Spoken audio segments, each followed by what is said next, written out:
Learners, welcome to next learners. I hope you all are fine. So basically आज के इस video में discuss करने वाले हैं यूपी बोर्ड का पेपर 10th क्लास मैथ 2025 में जो स्टूडेंट से पूछा गया उसका खंड ब यानी कि सेक्शन बी आज हम डिस्कस करने वाले हैं। So if you are looking for 2025 to 26 session board exam और UP board, so this video is going to be very important to all of you, so make sure watch this video till the end. Now as you can see the question number k on your screen, question number k में हमको कहा गया है एक लंबवर्तीय शंकु की ऊंचाई तथा आधार का व्यास क्रमशः 48 सेंटीमीटर एवं 28 सेंटीमीटर है। शंकु का आयतन ज्ञात कीजिए। तो हमें एक शंकु दिया हुआ है, एज यू कैन सी मैंने डायग्राम भी बनाया हुआ है इसका। उसका ऊंचाई जो दी हुई है, ऊंचाई हमको 48 सेंटीमीटर दी हुई है, तो और व्यास हमको दिया हुआ है 28 सेंटीमीटर। व्यास अगर दिया हुआ है तो व्यास से हम त्रिज्या निकाल सकते हैं। हम सबको पता है कि त्रिज्या व्यास की आधी होती है, तो व्यास का आधा करेंगे मीन्स 28 का आधा करेंगे तो हमको मिलेगा 14, जो कि इस शंकु की, इस कोण की त्रिज्या होगी 14 सेंटीमीटर। अब हमें शंकु का आयतन निकालना है। शंकु का आयतन का फॉर्मूला हम सबको पता है। बेसिकली शंकु का आयतन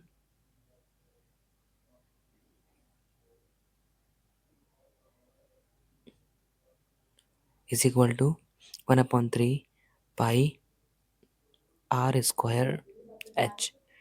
ये शंकु का आयतन का फॉर्मूला है। अब सारी वैल्यू को, ऊंचाई हमको दी हुई है और त्रिज्या हमने निकाल ली है, सारी वैल्यूज फॉर्मूले में पुट कर देंगे। सो हो जाएगा पाई की वैल्यू होती है 22/7, आर की वैल्यू हमको दी हुई है 14, स्क्वायर है तो 14 गुना 14 करेंगे। उसके बाद एच की वैल्यू हमको दी हुई है 48, तो हम 48 रखेंगे। कैलकुलेट करके इसको सॉल्व करेंगे और हम शंकु का आयतन निकालेंगे। तो 7 से हम 14 को डिवाइड करेंगे, 7 2 ज़ा 14, 3 से 48 को कर सकते हैं, 3 16 ज़ा 48, तो हमको मिलेगा 22 मल्टीप्लाई 2 मल्टीप्लाई 14 मल्टीप्लाई 16। इन सब की मल्टीप्लाई करने पर जो हमको फाइनल हमारा आंसर शंकु का आयतन का मिलेगा 9856 सेंटीमीटर में हमको यूनिट दी हुई है। तो सेंटीमीटर और क्यूब बेसिकली इसका यूनिट होती है वॉल्यूम की। So this is the answer. Now let's move to the next question quickly. ब का क्वेश्चन नंबर 6, अभाज्य गुणनखंड विधि द्वारा 96 और 404 का एसएफ ज्ञात कीजिए। तो बेसिकली हमको महत्तम समापवर्तक मतलब हाईएस्ट कॉमन फैक्टर निकालना है 96 और 404 का गुणनखंड विधि प्राइम फैक्टराइजेशन मेथड के थ्रू। तो 96 के हम प्राइम फैक्टर करेंगे। सबसे पहले हमको 2 से इसको डिवाइड करेंगे, 2 से डिवाइड करने पर हमको 48 मिलेगा। उसके बाद अगेन हम 2 से डिवाइड कर सकते हैं, 20 2 2 ज़ा 4 2 4 ज़ा 8। उसके बाद अगेन 2 से 2 1 ज़ा 2 2 2 ज़ा 4। उसके बाद अगेन 2 से 2 6 ज़ा 12। उसके बाद अगेन हम 2 से डिवाइड कर सकते हैं, 2 3 ज़ा 6। 3 को हम 3 से डिवाइड कर सकते हैं because 3 is a prime number. उसके बाद हम 404 का प्राइम फैक्टराइजेशन करेंगे, मतलब 404 के अभाज्य गुणनखंड निकालेंगे। तो सबसे पहले 404 को हम 2 से कर सकते हैं डिवाइड। सो 2 2 2 ज़ा 4 0 2 2 ज़ा 4। उसके बाद अगेन हम इसको 2 से डिवाइड कर सकते हैं। सो 2 1 ज़ा 2 0 1 101 इज अ प्राइम नंबर, तो 101 को हम सिर्फ 101 से ही डिवाइड कर सकते हैं। नाउ अब हम इनके प्राइम फैक्टर को लिखेंगे इनके गुणनफल के रूप में। तो 96 को हम लिख सकते हैं 2 गुना 2 गुना 2 गुना 2 गुना 2 गुना 3।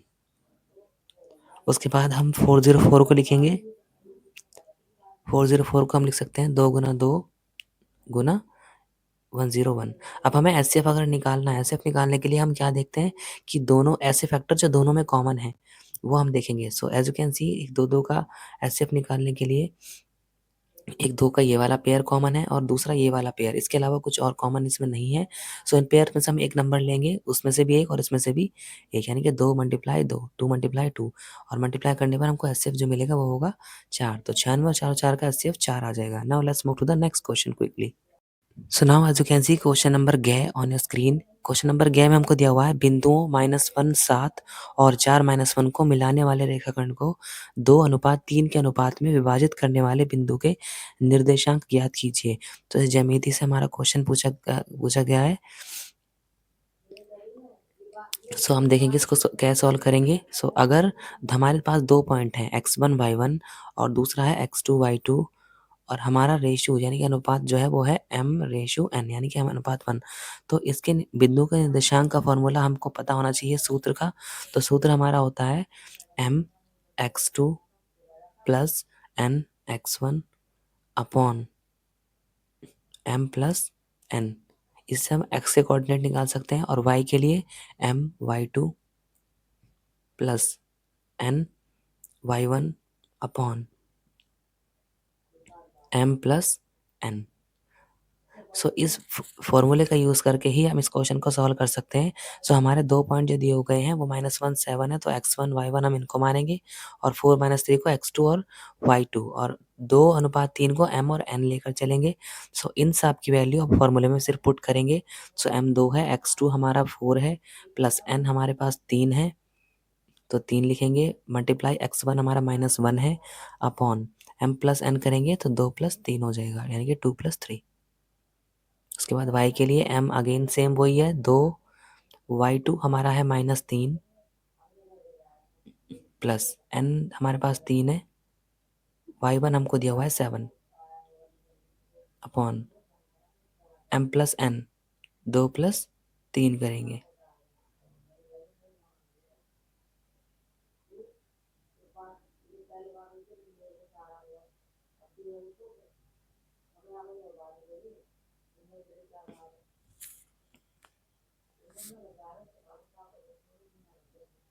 अब हम इस पूरे फॉर्मूले की कैलकुलेशन करेंगे। सो 2 4 ज़ा 8 प्लस माइनस माइनस 3 1 ज़ा 3 अपॉन 2 3 हो जाएगा 5। उसके बाद 2 3 ज़ा 6 माइनस के आएंगे प्लस 2 7 3 7 ज़ा 21 अपॉन 5।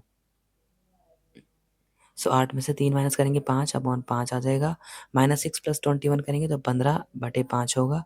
कट करके हम निकाल सकते हैं, 5 से 5 को कट करेंगे 1 आएगा और 5 से 15 को कट करेंगे तो 3।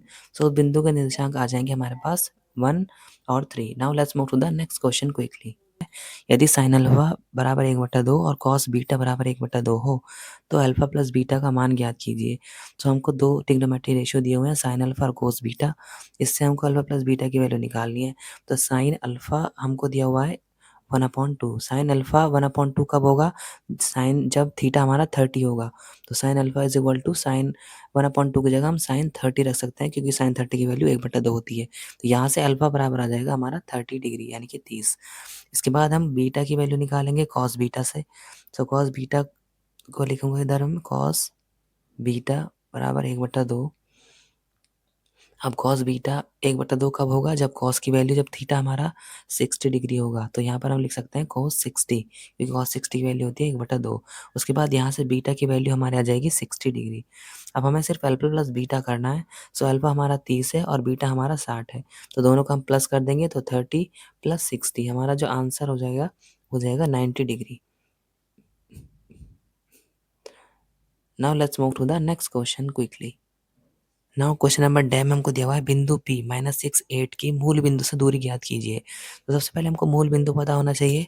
हम जानते हैं कि जो मूल बिंदु होता है वो उसके निर्देशांक होते हैं 0 0। तो P हमको दिया हुआ -6 8 और मूल बिंदु लेट्स से O है, जिसके निर्देशांक है 0 0। तो अब हमें इन दोनों बिंदुओं के बीच की दूरी निकालनी है। दो बिंदुओं के बीच की दूरी का फॉर्मूला होता है x2 - x1 का स्क्वायर प्लस y2 - y1 का स्क्वायर। सो इन दोनों पॉइंट में हम x1 y1 अपने लेते हैं। x1 तो हम मानते हैं ये x1 है और ये y1 है, और ये x2 है और ये y2। तो यहाँ से x2 की वैल्यू 0 माइनस x1 रखेंगे तो -6 और माइनस माइनस हो जाएगा प्लस, तो प्लस के 6 का स्क्वायर प्लस y2 हम 0 दिया हुआ है माइनस y1 हमको दिया हुआ है 8 का स्क्वायर। उसके बाद हम अंडर रूट लगाएंगे और 6 का 0 में 6 करेंगे तो 6 ही रहेगा, 0 में 8 माइनस करेंगे तो माइनस का 8 ही रहेगा। इन दोनों का स्क्वायर, 6 का स्क्वायर हो जाएगा हमारा 36, 8 का स्क्वायर हमारा हो जाएगा 64। दोनों को प्लस करेंगे तो हमको आंसर मिलेगा 100। और 100 किसका स्क्वायर होता है? 100 होता है 10 का स्क्वायर। तो जो हमारा आंसर होगा वो होगा 10 मात्रक, और हम मात्रक ज़रूर लिखते हैं क्योंकि मात्रक इसकी यूनिट है। Now let's move to the next question quickly. Now as you can see चे ऑन योर स्क्रीन, इस क्वेश्चन चे में हमको दिया हुआ है, सिद्ध कीजिए कि cot a minus cos a upon cot a plus cos a is equal to cosec a -1 upon cosec a +1। So इसको हम लेफ्ट हैंड साइड और राइट हैंड साइड दोनों से सॉल्व करेंगे। तो सबसे पहले आई am solving left hand side here. So as you can see cot a minus cos a upon cot a plus cos A.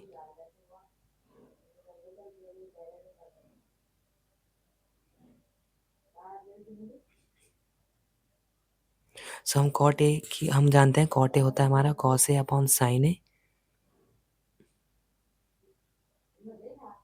Minus cos a upon cot a होता है cos a upon sine a, तो दोबारा इसको हम ऐसे ही लिखेंगे plus cos ए। इसको solve करेंगे हम फ्रैक्शन की तरह, तो साइन ए की मल्टीप्लाई कॉस ए में हो जाएगी, ऊपर दोनों, ऊपर भी और नीचे भी, तो ये हो जाएगा cos A minus cos A sine ए हो जाएगा, ये दोनों की मल्टीप्लाई होकर कॉस ए साइन ए की अपॉन साइन ए आ जाएगा अपॉन दूसरे वाले नीचे वाले साइन ए की मल्टीप्लाई कॉस ए में होकर हो जाएगा, ये तो कॉस ए रहेगा plus cos A into sine a upon sine ए। हम साइन ए से साइन ए कैंसिल आउट कर सकते हैं बिकॉज दोनों डेनोमिनेटर में है और दोनों इस तरह से कट हो जाते हैं, तो ये हो जाएगा हमारा जो हम हमारे पास बच के आएगा जो इक्वेशन वो होगी कॉस ए माइनस कॉस ए है, यहाँ से हमको अगर कॉमन लेंगे ऊपर से न्यूमरेटर से, तो कॉस ए हमको मिलेगा, कॉस से कॉमन लेने के बाद 1 माइनस साइन ए, डेनोमिनेटर से जब हम कॉस ए कॉमन लेंगे तो हमको मिलेगा 1 plus sine A.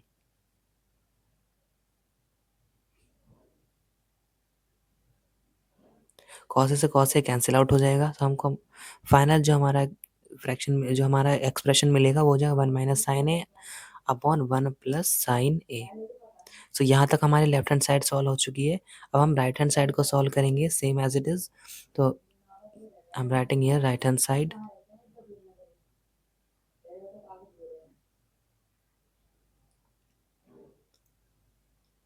cosec a minus 1 upon cosec a plus 1। cosec a को हम लिख सकते हैं 1 अपॉन साइन ए, क्योंकि हमें साइन ए में ही हमारी फ्रैक्शन हमारी जो एक्सप्रेशन है वो चाहिएगा, सो 1 upon sine a minus 1 upon नीचे वाले cos a को भी हम लिखेंगे 1 अपॉन साइन ए प्लस 1। साइन ए की मल्टीप्लाई हो जाएगी प्लस 1, ऊपर वाले माइनस 1 और नीचे वाले प्लस 1 दोनों में इस तरह ही सॉल्व करेंगे, तो हो जाएगा 1 minus sine a upon sine a upon ये हो जाएगा 1 plus sine a upon sine a. Sine a will be cancel out, और जो हमारा जो फाइनल एक्सप्रेशन हमको मिलेगा तो हो जाएगा 1 minus sine a upon 1 plus sine a. So now as you can see left hand side equal to right hand side, और यही हमको प्रूव करना था। So that's it for today's video and I hope you enjoy this video. और आगे आने वाली video में हम डिस्कस करेंगे सेक्शन सी यूपी बोर्ड 2025 के क्वेश्चन पेपर का, और पूरा क्वेश्चन पेपर इस तरह से वन बाय वन हम सॉल्व करेंगे। Till then you can practice this and you can learn this. Thank you so much.